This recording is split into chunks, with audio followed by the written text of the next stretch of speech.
এই যে এটাই আব্দুল মালিক সাহেব হুজুরকে কুটুক্তি করছে, টিটকারি করছে। জাতীয় মসজিদের একজন খতিব, এরা দেখলে তো মনে হয় ফকিন্নি।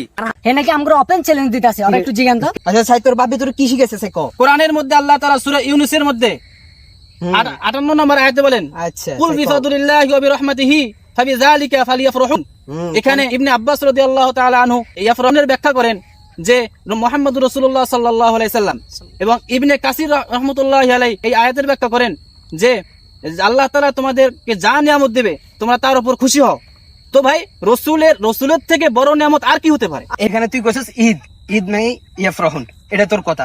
এখন দেখতেছি আমরা যদি তাফসীর, কোরআন, হাদিস দুটোটা যদি দেখি, আমরা মিলাই, সবকিছু মিলাইলে বোঝা যায় যেই কারণে আমাদের মধ্যে খুশি হওয়া। আর তোর কথা মানে ইয়াফরাহুন, অর্থাৎ খুশি হওয়া। এখন ইয়াফরাহুন মানে ঈদ, এখন ঈদ মানে ইয়াফরাহুন, তাহলে তো ঈদ তো একটা না।